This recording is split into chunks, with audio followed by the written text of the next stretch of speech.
Thanks for doing that, yeah. You think of that. Oh, I got flooded. I got it. So that's what you're thinking. Yes. Really low energy now. All right, it's 5:15, so we'll go ahead and start the meeting. This is the December 19, 2023 meeting of the City of Charleston Board of Zoning Appeals zoning. Present here today, I think we've got a full board. Got Allison Grass, Hal Morrison, Robin Richards, John Bennett, Bill Goodwin Jr., Chappie McKay, and me, your chair, Jeff Tibbles. Present from the planning and zoning staff are Lee Batchelder, Penny Ashby, Emma McQuarrie, and Allison Craig. These proceedings are being recorded, and we ask that those of you who speak, please identify yourselves for the record. We will conduct this meeting in the usual fashion. We will first receive information from city staff about the application and the recommendation. If the recommendation is favorable and no one objects to the application, the matter is uncontested. The Board of Zoning Appeals usually, but not always, approves uncontested applications.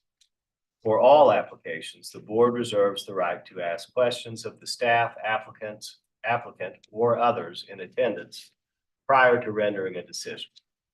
If, however, the city recommends against the application or there is opposition to the application, we treat the application as contested and hear from the applicant and anyone else who is in favor of the application. Next, we hear from anyone opposed, followed by a short rebuttal from the applicant. We then close the public hearing portion of the meeting for that particular application and open discussion to the Board of Zoning Appeals members only. We will then make a decision to approve with conditions, or to deny the application. The Board of Zoning Appeals zoning has the authority to do three things. Number one, hear appeals the decisions of the zoning administrator. Number two, grant special exceptions, a fact-finding function of the board. And number three, grant variances to the zoning ordinance if the application meets the hardship test outlined in section 54-924 of the ordinance. The board may deliberate and make a final decision on a matter by majority vote of members present at the hearing and qualified to vote, provided that not less than a quorum is present and qualified to vote. However, an affirmative vote of 2/3 of the board members present and voting shall be required before a use variance may be granted.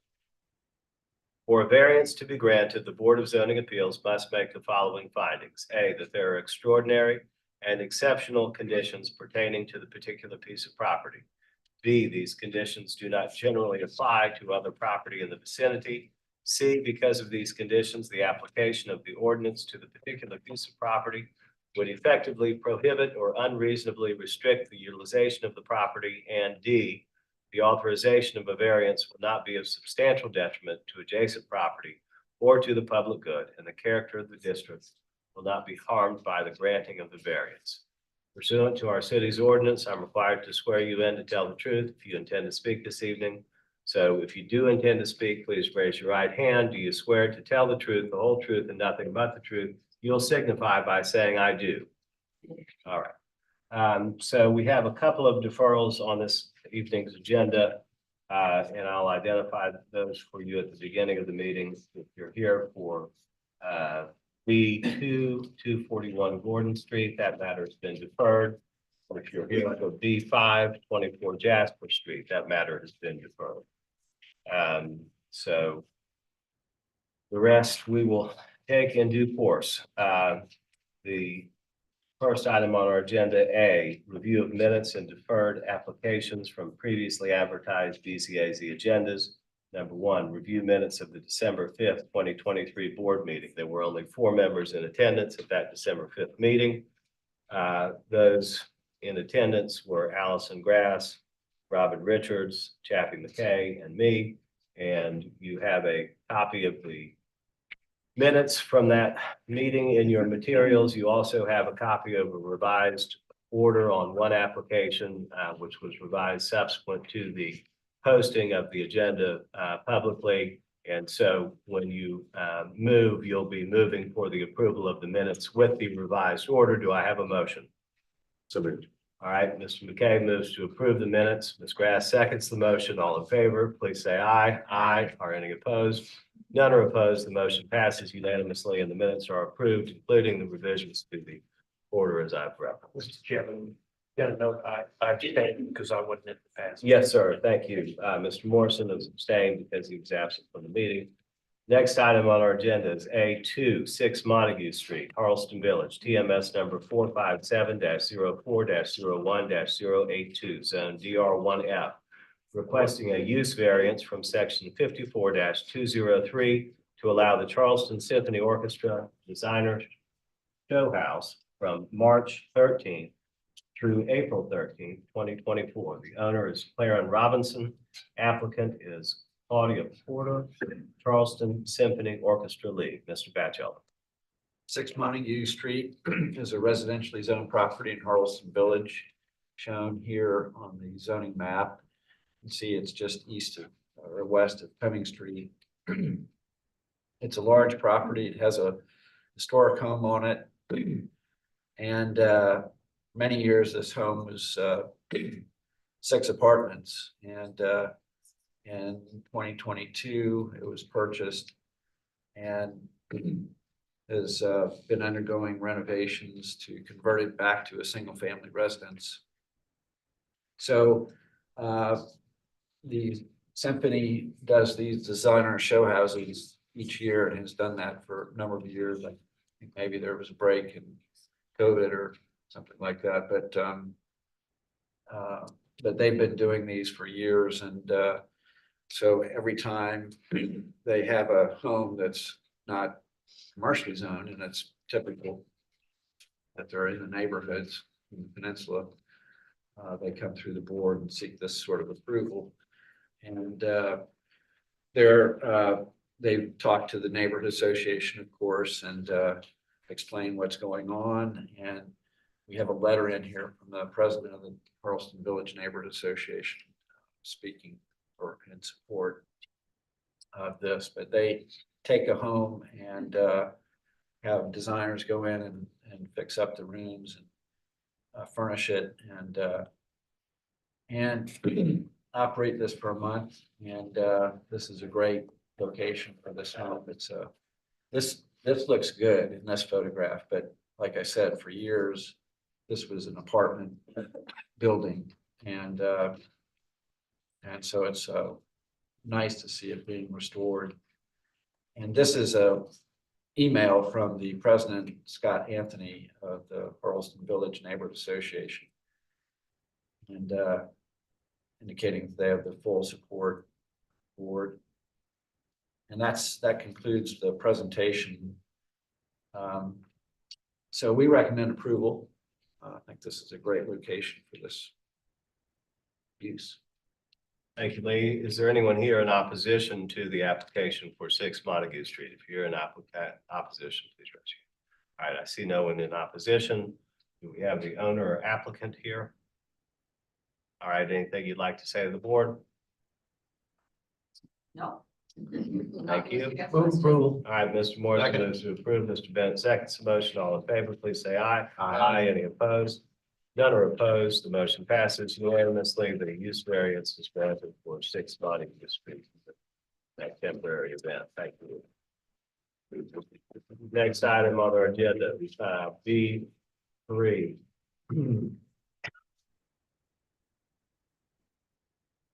Excuse me, A3. 2030 Fair and Cyrus Road, TMS number 341-00-00-079, zoned SR1. Requesting a variance from section 54-301 to allow construction of single-family residence with a 10.2 front setback, a 10-foot rear setback, a 20.2 foot total front and rear setback, 25 feet, 25 feet, and 50 feet are required. The owners are Patrick and Zoette Sanders. The applicant is Zoette Sanders. Mr. Batchelder. So this was before the board 2 weeks ago, and it was deferred because a question came up about property lines. But so we weren't here for that meeting, so let me just run through this real quickly. This is a lot on James Island, Riverland Drive, and you can see its location here on this zoning map. So it's very unusual because it's 818 feet wide and 86 feet deep. And this is Ferris and Cyrus, which is a unpaved street running back and providing access to these different lots, different homes. And so you see this lot right here and aerial view, application. So the plans are to build a single family home on this lot, but rather than orient the house towards the street, which is the front side of the lot, they want to turn it and take advantage of that long front yard and the large backyard. So this is the front of the house right here. This is the back side of the house and the garage back here. And when you do that, you end up with very shallow front and rear setbacks because the front is the Ferris and Cyrus Road right side, which means the rear is this side. And so anyway, the setbacks end up being 10 feet in the rear and 10.2 feet on the front, for a total of 20.2 feet versus the 25 feet required in the front and rear and a 50-foot total. The home is a very nice single family home. See this elevations. The garage with the room over the garage back, and these are just the aerial views. So that's the back side of the house, and this is the front side. And they submitted this petition signed by a number of people who are in support of the. And I can go into the plats if there's any concern, but the question was about the property line on this side. So this property line up here and what the location of that property line is. And if there is a dispute, of course, we can't resolve that at the board. That's not our job. We don't have that ability. That would be a matter for the courts to decide. So I think we have to look at this in accordance with the plans that have been submitted. And that site plan is based on a recorded plat, which is shown here. And this is the lot in question right here. So this was a plat that was prepared to subdivide this large lot over here.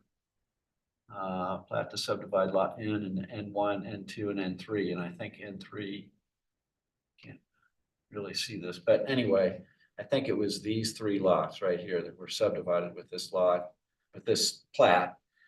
And this plat was recorded in 2021. Here's the recording information up here. So they're basing their site plan on a plat, subdivision plat that was prepared by a licensed surveyor, signed by that surveyor. And so I think it's appropriate to hear this application and make a decision tonight. And our recommendation is for approval due to the unusual, exceptional, extraordinary conditions of the lot that don't generally apply. I mean, you can see on the other side of Ferris and Cyrus, there are lots that are more typical of what you find in a residential lot. So dimensions. So our recommendation for approval of this. All right, thank you, Lee. Is there anyone here in opposition to the application B3 for 2050 Ferris Cyrus Road? You're here in opposition, just raise your No You have- opposition, just a comment. Okay, you'll have a comment and you'll have the opportunity to speak in just a moment. Do we have the applicant owner here? Would you like to address the board? All right, anyone else in support of the application? All right, ma'am, we'll hear from you. Please state your name and address for the record. Hello, I'm Sheree Sanders, and thank you for the opportunity for us to take that issue back with respect to the property and the land and the division and what have you. So we did comply and we were able to get a survey. Based on that survey, there is no other question. We completely support their ability to build, and we congratulate them. And again, we thank you very much for that opportunity. Wonderful. Thank you so much, Mrs. Sanders. I'm glad you were able to work this out. Any questions for the owner applicant? Any questions for the city? Have a motion? All right, Ms. Grass moves to approve. I'll second. Mr. Bennett seconds the motion. All in favor, please say aye. Aye. Any opposed? None are opposed. The motion passes, and the variance for 2030 Ferris Cyrus Road is approved unanimously. Thank you, sir. All right. The next item on our agenda, we're going to B now, new applications. B1 is 93 Church Street, Charlestown. TMS number 458-09-03-073, zoned SR5, requesting a special exception under section 54-110 to allow a two-story piazza addition that extends a non-conforming 1-foot north side setback. 3 feet are required. Also requesting a variance from section 54-301 to allow a two-story piazza having a 44% lot occupancy, 35% limit. Existing lot occupancy is 40%. The owner is Caroline Chikaris. The applicant is E. Fava Architects, Mr. Batchelder. So this is about a porch or a piazza. And what is proposed is the restoration of the front porch piazza on this house. So this is 93 Church, south of Broad, and one of 4 houses in a row that are very similar, little variations on the architectural theme, but wood frame homes that are historic. And this particular home is the one on the far left. So right here is the one we're talking about. And you can see these other homes to the right have front porches and piazzas, and this one does not. That house originally did have a piazza on the front, and it's being restored with this proposal. So the architects have submitted their plans. Here is a plat from, I'm not sure what the year is, I can't read sideways, but it's an old plat, 1955. So it shows the porch on the front of this house. And so at some point after that, it was removed. And the architect has submitted these plans. So here's the variance issue right here, that little area of the porch that encroaches into the side setback. And then, of course, this entire porch addition increases the total lot occupancy of the building. And those two issues have to be approved by you in order for this porch to be built.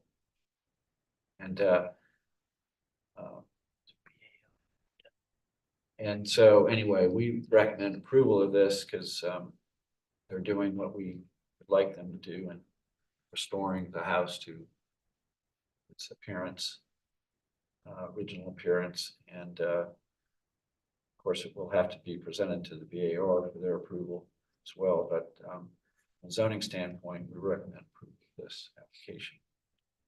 All right, thank you, Lee. Anyone here in opposition to the application for 93 Church? If you're here in opposition to the church.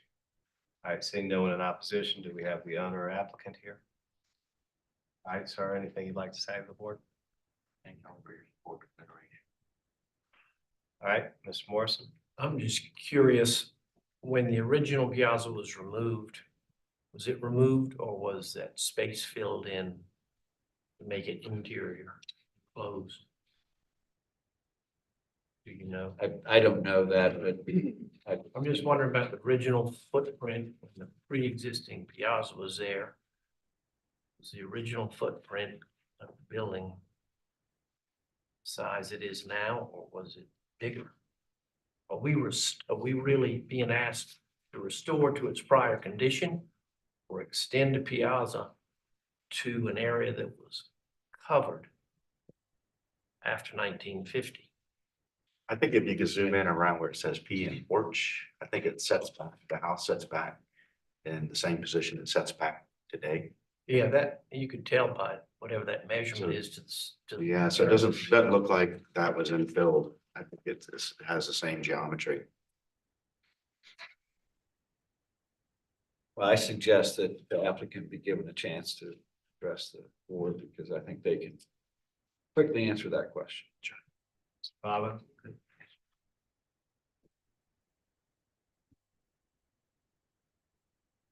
Hi, I'm Eddie Bailey with the E-Favor Architects, and we're representing Caroline and John Harrison to address your question. Mr. Morrison, if you look at, actually, the answer is no. The porch fell off, it was blown off in, I think, Gracie, post 58. So footprint wise, in the photos that show the streetscapes, we may demonstrate it better. I believe you, that's a good enough answer for me. Okay, yeah, they had alternating porches. So this one had the double porch like 97 and 95, and it's one overhead that it just completely lost it. So it wasn't an infill, it just fell off. Thank you, Mr. Taylor. Any other questions for the applicant or the owner or the city? All right, Ms. Grass moves to approve. Do I have a second? Mr. Richards seconds the motion. All in favor, please say aye. Aye. Any opposed? None are opposed. The motion passes unanimously, and the special exception and variance for 93 Church Street are granted. Thank you. Thank you. All right, item number, item B2 has been deferred. Now we're on to B3, 128 Romney Street, North Central, TMS number 463-12-03-112, zone DR1F, requesting a variance from section 54-301 to allow construction of a detached single-family residence with stairs having a 5-foot 8-inch west side setback, a 9-foot total side setback, and a 7.6-foot rear setback. 9 feet, 15 feet, and 25 feet are required. The owner is Heidi Brown. The applicant is Ashley Jennings, AJ Architects. Mr. Batchel. So 128 Romney Street, residentially zoned property on Romney, just west of the Interstate 26 overpass. And this was before the board earlier this year for a variance request to have a total of 3 dwelling units on this lot, when only 2 are permitted by the size of the lot and the zoning. And that variance was denied. So now they've come back with a plan that proposes to add a second dwelling unit to the lot with the required parking spaces. And these are photographs showing the lot. And one thing I'll just point out, so this is the former railroad right of way. And it's now part of this King Street lot. And really just functions as a long driveway to get to the back of this building.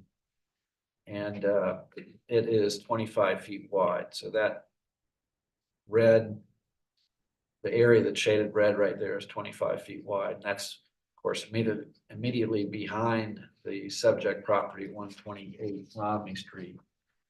And here's an aerial view of the lot. You can see the driveway back here. I guess it's wide enough that you can park cars on it and still use the driveway portion. So, and the application variance test and showing the proposal. So this site plan illustrates the existing house up front, the proposed house at the back of the lot, and the 4 parking spaces that they're proposing to place in this location. And one thing about this, the lot is not quite wide enough that I think you can easily maneuver a car into and out of a parking space, a standard size parking space, without maybe doing a few stops and starts and that kind of thing. So these spaces are a little bit wider than we require so that you can make that curve, that turn into the space and then backing out same way.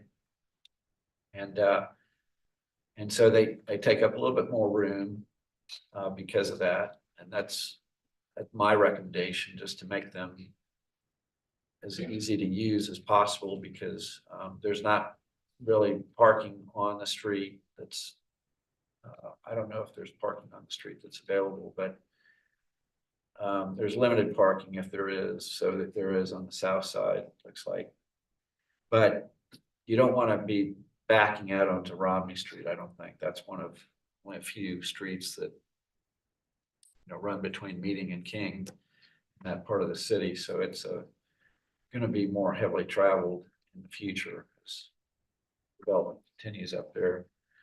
So anyway, they're proposing this arrangement, and this placing the house at the back of the lot encroaches into the rear setback. This is the 25-foot setback line right here.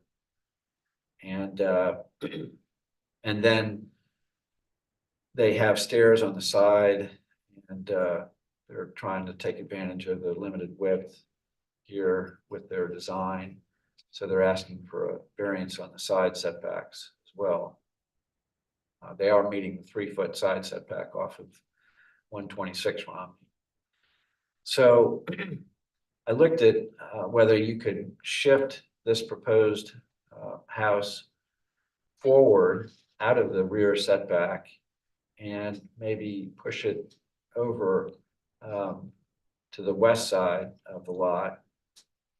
That would, of course, require a variance. And then shift 2 parking spaces to the area behind that proposed house. And that is difficult to do, but it becomes especially difficult if you're saving this tree. This is a 17-inch water oak, and it's not protected by the city zoning ordinance, but the applicants would like to keep the tree. It's a nice tree and they'd like to keep it and work around it.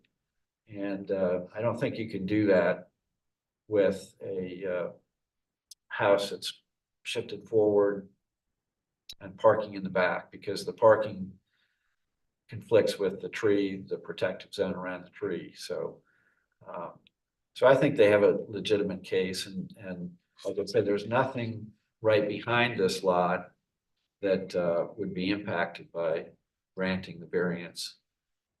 It could affect the neighboring lot, but I think it's reasonable to, probably would be reasonable to accept some sort of a possible variance back there too on that lot, because they also back up to that former railroad right of way.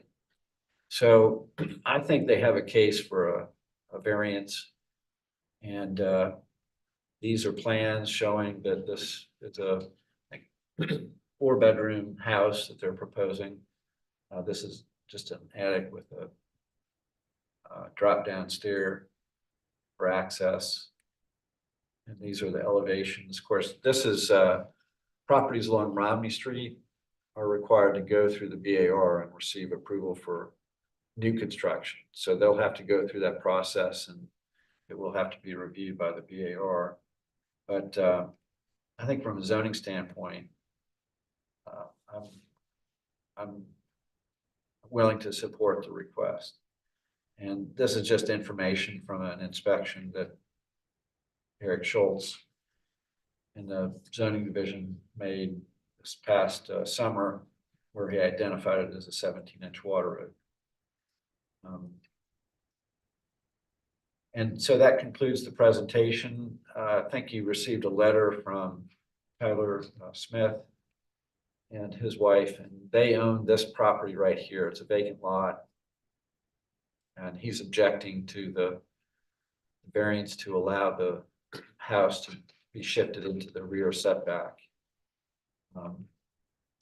But like I said, I think it's very difficult to move the house forward. Well, I don't think it's possible to move the house forward and put the parking in back. So for that reason, my recommendation is for approval. So the neighbor, sorry, but on clarification, the neighbor in the This vacant lot. Yeah. Is objecting to the variance. Granted on the rear, but not objecting to the location of the house near his property line. Well, the setback, the required setback, side setback. Yeah. On this property line is only 3 feet Okay, for this applicant. The wider side yard is supposed to be on the west side, right. the narrower on the east side. In this case, the house that's there was built in the opposite way, so it's close to the west side property line, but and so that driveway, of course, ends up being on the east side.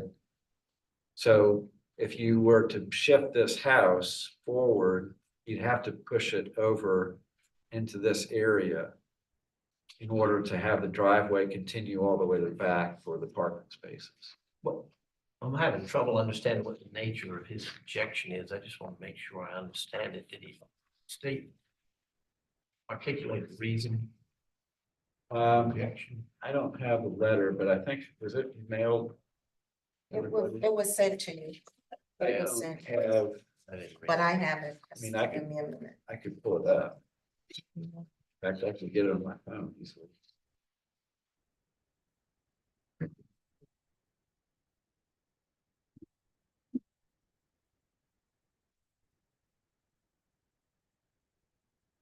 I'll read it. Dear Lee, dated December 19th, 2023. Dear Lee, we own the property at 126 Romney Street, adjacent to the subject property. We have reviewed the variance application and are grateful that the applicant is no longer pursuing a variance for a third residence. We understand the reasons for the west side setback variance and support that part of the application. We would suggest a second residence of appropriate size, which is subordinate to the existing historic residence. We note that the massing of the proposed new residence is 3 stories with dormers, and no third floor plan was provided. The stair does not reach the top level. We believe that a 2-story residence is a better solution in this situation. We appreciate the consideration given to the existing tree, which we now understand to be a 17-foot water oak, but do not understand how this justifies a rear setback variance. We do not support this variance. This tree is located behind the rear setback line in the house. As proposed, is roughly centered on the tree a little south of center. It appears that the house could be moved south and west with minimal impact to the design with its parking located behind. This would provide more clearance to the tree, impacted less of the root zone to the north and the east. Sincerely, Michelle and Tyler Smith, owners, 126 Ron. And so what you're saying is you don't really see how the house can be relocated per his suggestions and take care of the oak. Right, okay. Even if it was a smaller house.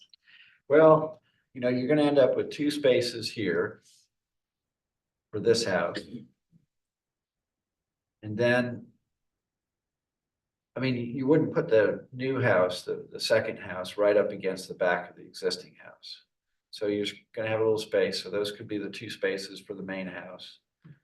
And then the house would sit somewhere in here. But then you're putting the parking right back here, and you see how these parking spaces utilize the entire width of the lot. Once you get back here, that's not really doable if you're saving the tree. Because you're gonna be parking right up against the tree. And that's not probably gonna work. You're gonna lose the tree.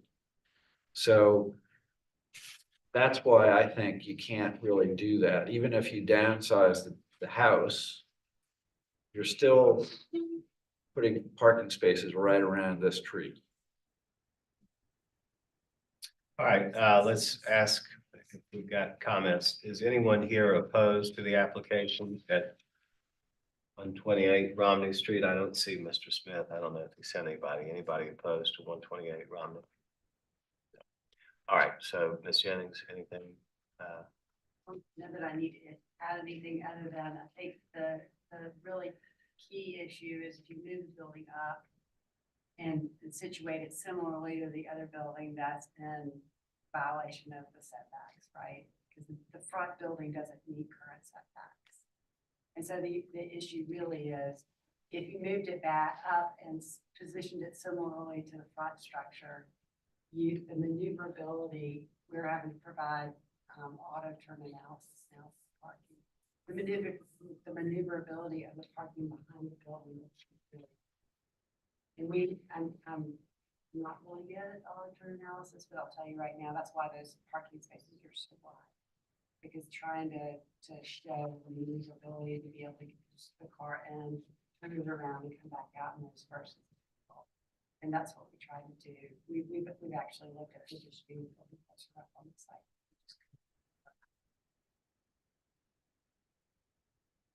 All right, any further questions for Ms. Jennings or for the city? Yes. As far as the character of what that looks like and the quality of what it looks like for that particular area, that's a very good design. I think it adds value to the site. I think if you push that up, you could be hurting your own value based on what the value might look like in the future. So that design is spot on to create the right quality of life for both living units.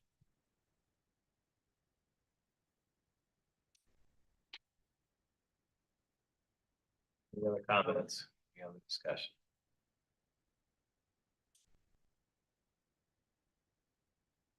Further discussion? Anybody like to make a motion? Move approval. All right, Mr. Morrison moves to approve. Do I have a second? Second. Mr. Goodwin seconds the motion. All in favor, please say aye. Aye. Any opposed? None are opposed. The motion passes. The variance for 128 Romney Street is approved. Thank you. All right, the next item on our agenda is B4 for 30 Pinckney Street, Ansonboro. PMS number 458-05-01-093, zone CT. Requesting a special exception under section 54-511 to allow a 1,100 square feet for office retail use without providing off-street parking spaces. 3 spaces are required. The owner is Dan Mena.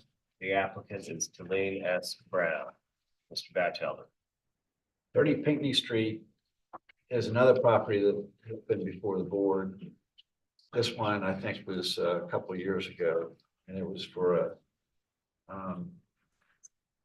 sort of a restaurant use. So just to refresh your memory, so this is the property that sits on the northwest corner of Anson and Pinckney Street in Ansonboro. And it includes a 2-story corner store building. Second floor is residential, and most of the ground floor then would be the commercial space. And so the restaurant proposal did not get approved, and the owner has been looking for a tenant, and they now have a tenant who would like to move into that ground floor. Actually, they're in the space already, but they would like to get their business license. And in order to do that, they have to satisfy the parking requirements, and the property, like most corner store properties, just simply doesn't have parking that's going to satisfy that requirement. So they've applied for a special exception to allow the use without the required off-street parking.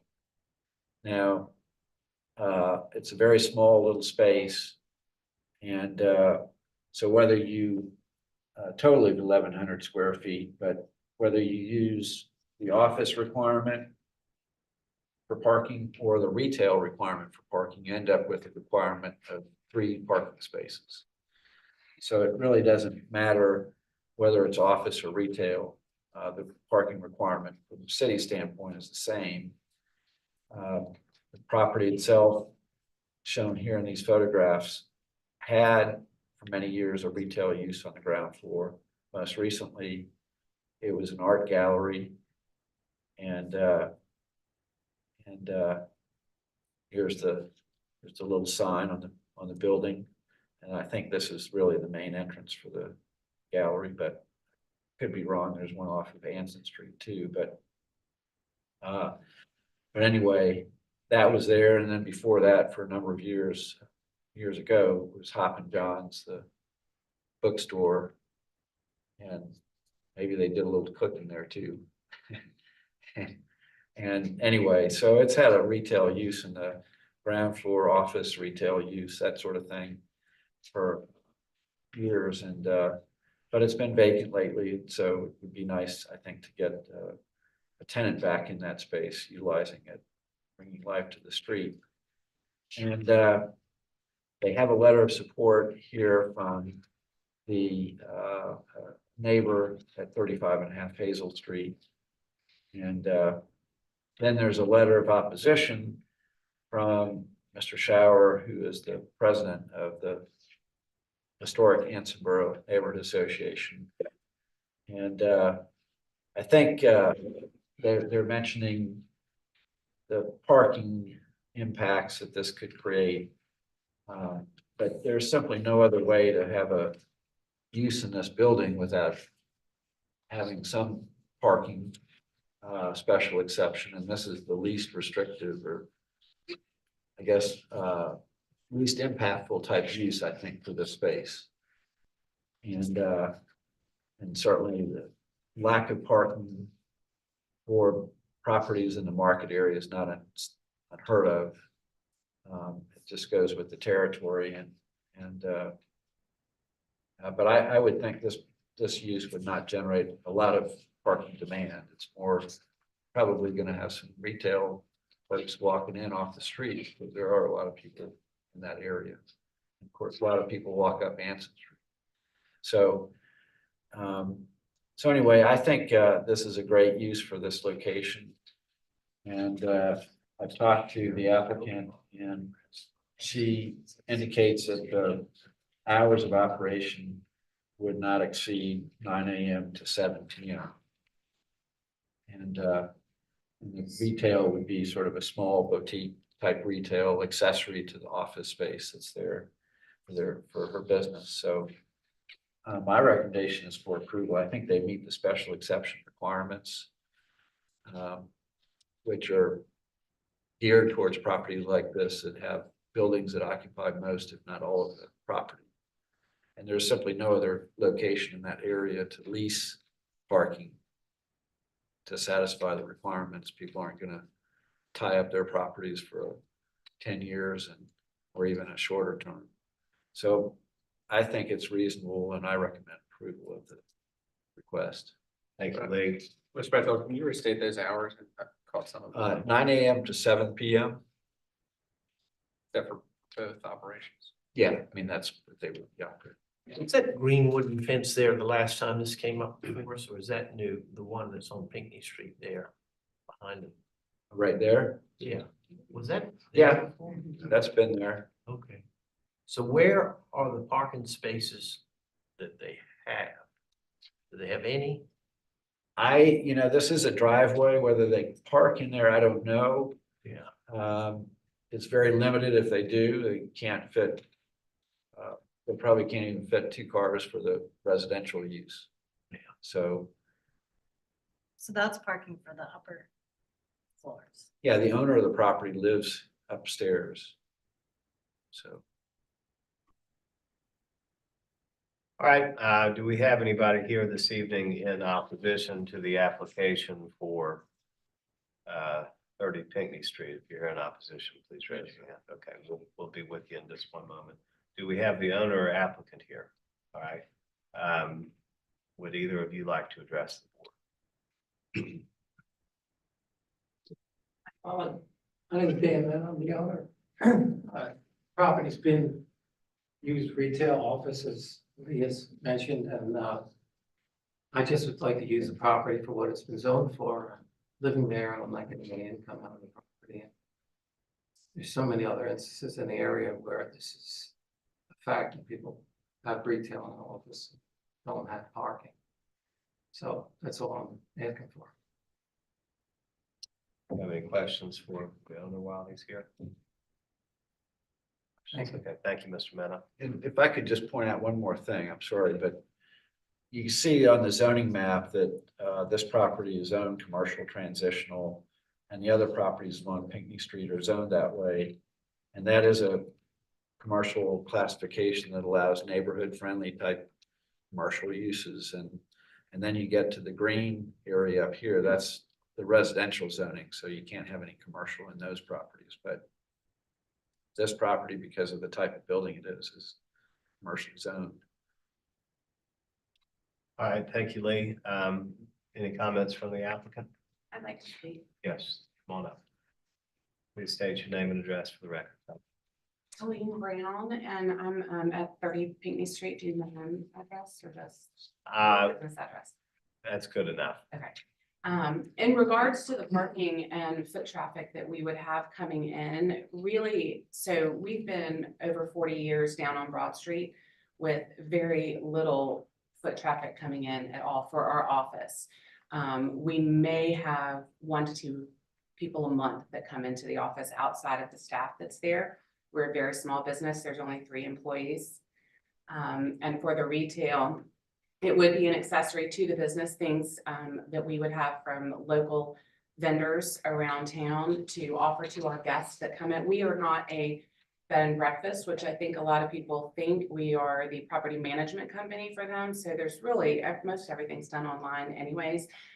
So we don't have a lot of the people coming in, but the retail portion, we thought the space was ideal because you get so much foot traffic from the market, from people that are over on Meeting and King Street and filtering over, that we really don't need the parking at all. And we don't expect to have pickups there or anything like that. It would just be the people walking in off the street that are leaving the market and already walking through Ansonborough. Any questions from Ms. Brown? No questions. Thank you. All right, sir, please come on up and state your name and address for the record, please. Hi, my name's Stephen Ham. I live at 17 Anson Street, which is the home that's actually at the top of this picture.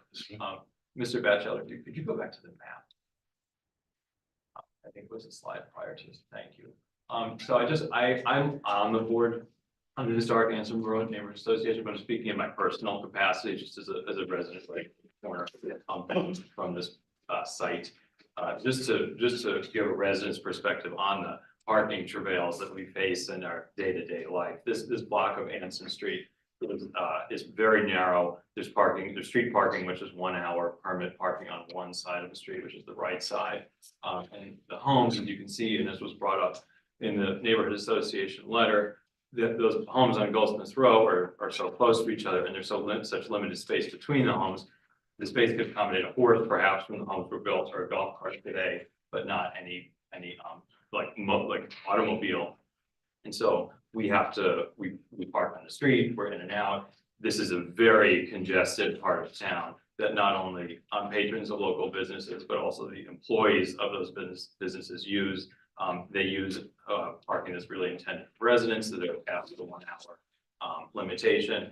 We call parking enforcement probably once a week, I'd say, to try to come by and chalk tires or do whatever it is that they do to mitigate that. So basically, any proposed use that would put even more strain in our local area, we are very skeptical of. And as a resident with a 3-year-old daughter who we take to and from school, and just the trappings of ordinary life become very difficult when you can't park near your home. So that's all I had to say.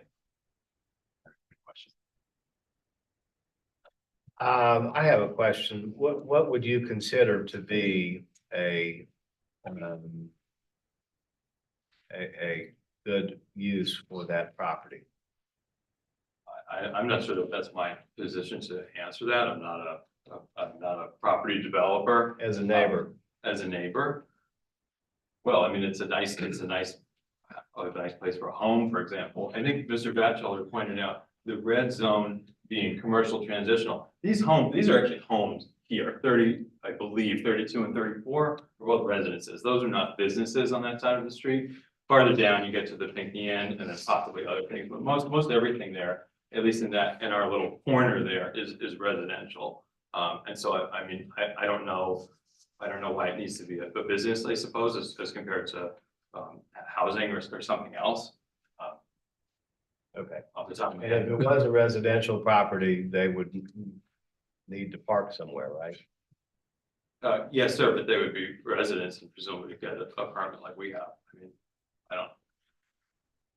It's not, you know, of course, a business would lend itself to more people parking in the area, employees, visitors.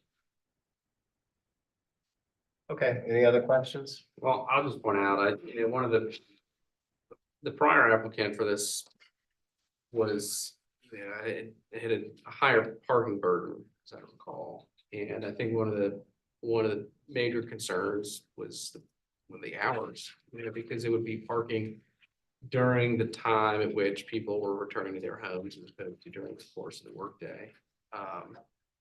And I think maybe to Lee's point, there are very few, I'm not aware of any other zoning options that would, or commercial uses that would permit a lower burden for meeting the parking requirement. I guess, and I know that becomes a challenge. It's sort of like, that the question is not for us to decide what the use of the property is, but, to consider the special exception for what's been requested of us. And I guess, when I consider the daytime use of the operation versus, the evening restaurant, higher parking requirement, I have a harder time thinking of a less intrusive commercial entity that would fit in that space. But to your point, is commercial, the right answer for that question or for this location? I don't know. These are just things I'm thinking about. I don't know if you had any other comments on that. No. Okay. Okay, any other questions for the opposition? Otherwise, we have an opportunity for rebuttal. Can I just ask a question about that? Okay, first I'll recognize Ms. Grass about the zoning question, then we'll hear from you, and then we'll hear all the rebuttal from Mr. Just because it builds upon Mr. Bennett's comment, I had a question too about the commercial transitional hours of operation. Are they 9 to 7? Actually, I think they're 7 a.m. to 8 p.m. Thank you. I can look that up for you, actually. It's right here.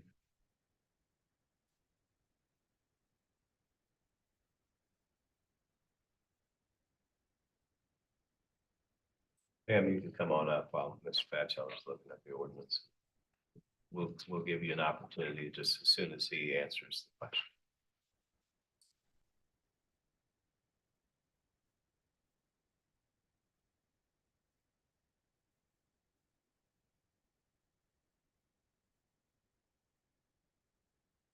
Seven a.m. to 8 p.m. for retail uses. And for office, there's no hourly limit. And just one thing, I don't think the ground floor of this building could be used for additional residential space because I don't believe it's compliant with the FEMA flood zone requirements. Sir, if you could see the podium. Thank you. Thank you. Christina Dodd, 42 Hazel Street, co-board member with Stephen Ham, who expressed it very well. You all have the letter, you know that we oppose. But we strive to be good neighbors. We really do. And I would just like to add that if there were a legal business there, and if they were to acquire 3 parking spaces that are required for this property, and on a permanent basis, or at least a yearly basis, renewable annually, we would not be here opposing it. But we do insist on the proper parking. Otherwise, it's a huge detriment to our neighborhood, to our tax-paying neighbors that do not have parking. They do not have a choice. So thank you for listening to us. Thank you very much. All right, Mr. Mena. Okay, so the property had a retail there 3 years ago. I spoke to Lee. My wife ran it. And we didn't have to require, because it had been closed, she had health issues for X amount of time. I can't revert, something happened and reverted back, had to comply with the parking. I don't see what the problem is. My neighbors are upset because of the illegal parking by restaurant workers. Because their enforcement used to be 24 hours a day, it's not anymore. It's parking. That's not my fault. I have to park there also.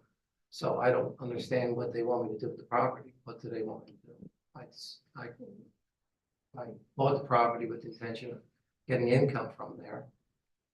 I'm gonna be 70 years old, so I would like to get some income from there.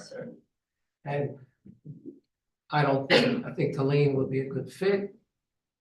She's hardly has any foot traffic. She's looking to some retail, maybe to also promote her business where she helps people rent their homes downtown. And I looked for over a year with no income trying to find the right tenant. So I don't understand what they want me to do as far as parking is concerned. Parking is a problem.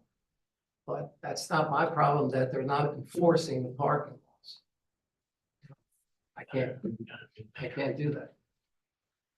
And I got tickets when I first moved here 7, 8 years ago at 1 o'clock in the morning. And now you don't get a ticket after 4 o'clock, and all the restaurant people know this. So, thank you anyway. Thank you, Mr. Bennett. All right. Discussion, questions? Well, having lived at 17 Hampshire Street myself for 10 years in the 80s, when Hop and John's was there, the neighborhood, I think, benefited from having it. It was a really wonderful little tiny bookstore, and I don't think that people ever really were coming there by car. I think it was a product of people in the market, tourists walking around. I will say now at this juncture, many years later, I'm sure it's quite different. And it's quite even busier along Anson Street than it was. But I think to Mr. Tibble's point, I mean, it is a commercially zoned property, and it sounds like this would be a pretty minimally impactful business for the neighborhood. Thank you, Ms. Richards. Any other comments or questions or further discussion? I just have one question just based on a comment.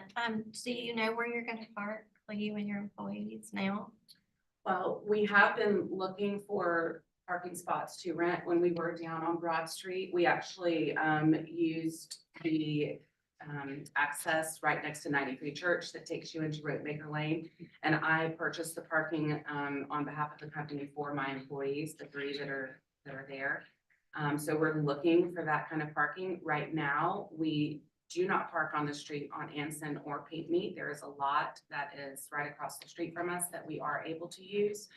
And so until we find that parking, we'll continue to use that parking lot, but we are not on the streets. Because you can't be on the streets, right? Well, we could for the hour and then move, but we don't even try to utilize that at all. And, you know, we all know what parking is like in Charleston, and, you know, you have to be on waiting list a lot of times for the spots that you rent monthly, but we're looking for those for the employees.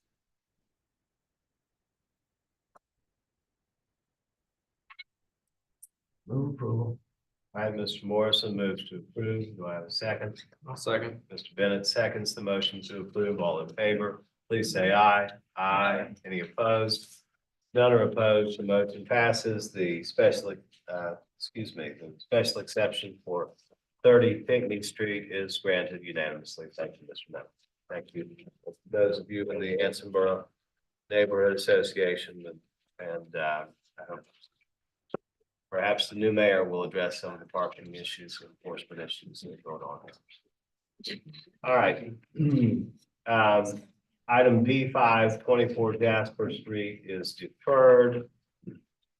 Brings us to the final item on our agenda, which is B6, 218 Rutledge Avenue, Cannonboro, Elliottboro, PMS number 460-08-03-013, Zone LB, requesting a special exception under section 54-110 to extend a non-conforming multifamily use by allowing an increase in the total number of bedrooms on a property with more dwelling units than are allowed by the zoning ordinance.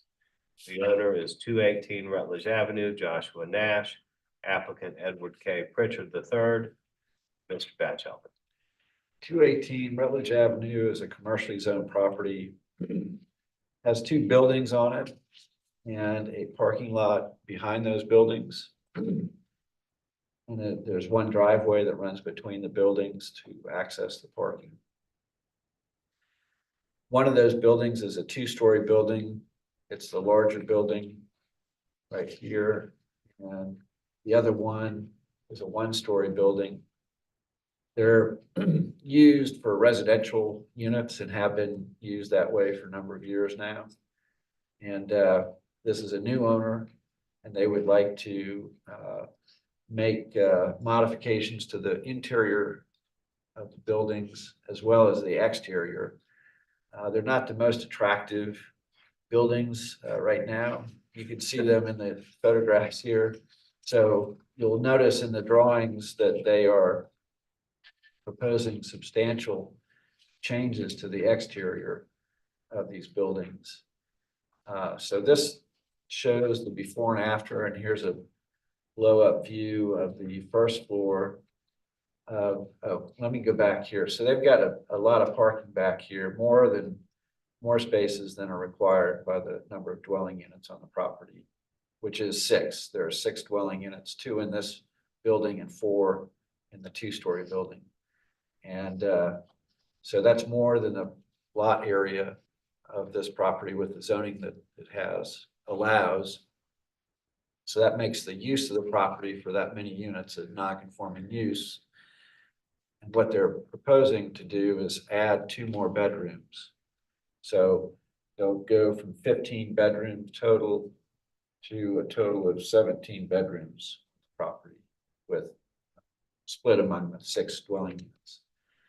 And that requires a special exception from the board.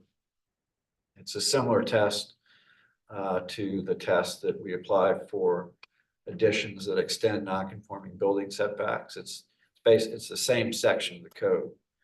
Whenever you extend a non-conforming use physically with an addition to enlarge it or increase the number of bedrooms on non-conforming use properties, then you have to come through the board and seek that special exception. So the test is parking impacts and traffic impacts and that sort of thing. And whether the increase, the extension is an unreasonable extension. And so this is a site plan showing the parking on the bottom slide here. And then the existing first floor is shown here, proposed is shown here. So you can see there's some changes on the interior to the arrangement of the units. And unit D and unit B. So this unit back here is where one of the additional bedrooms will be placed. And it's going from a 2-bedroom unit to a 3-bedroom. The other units are staying the same, although there's some interior reconfiguration going on. Then second floor, 3 bedrooms right now. And this, these are 3-bedroom units back and front. So there's no change to this, to units on the second floor. It's just, again, reconfiguration of the rooms. No increase in the number of bedrooms. And then 1-story building, unit B, which is this rear unit back here, is going from a 2-bedroom to a 3-bedroom. And the front unit is not changing in terms of the number of bedrooms, but again, both units will have the rooms rearranged. And then existing elevations shown here. This is not really, doesn't require the board's approval. I'm just simply showing what the applicant has submitted here. So existing on the top, proposed on the bottom.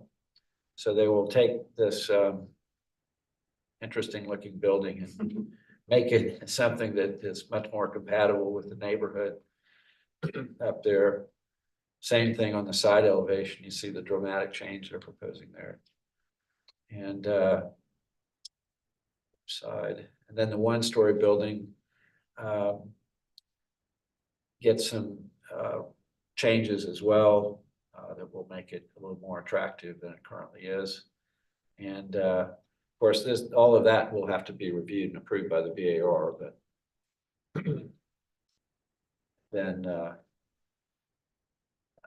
so well, and they submitted letters from the prior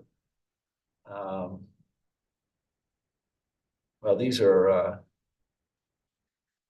so these are people who support the request. 119 Spring, 227 Spring, Rutledge. And then this is a letter from the property manager who managed these units for a number of years, just verifying the number of bedrooms. So that concludes my presentation. It's an increase, like I said, from a total of 15 bedrooms to a total of 17 bedrooms. And they have, I do not remember the exact number of parking spaces. How many parking spaces? 17 at 17. minimum.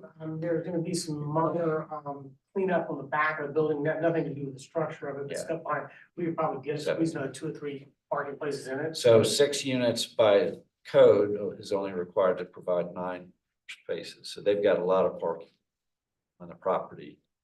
And so I think they meet the special exception requirements. Seems pretty minor. If this was a duplex and it was 4 bedrooms total and they were going to 6 bedrooms, that'd be a bigger change.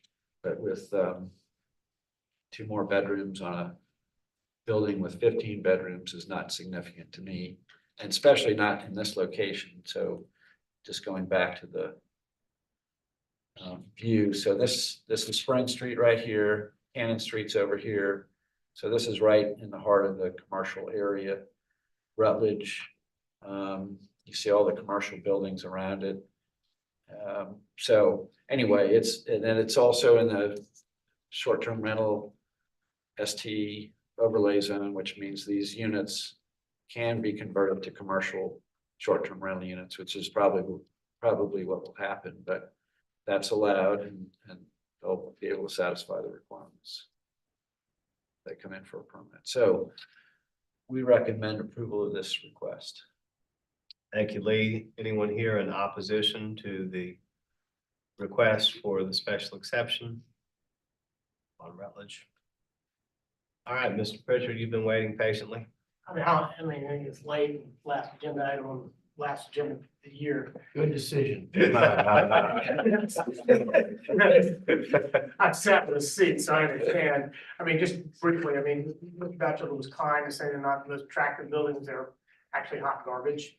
The BAR has already given conceptual approval for plans.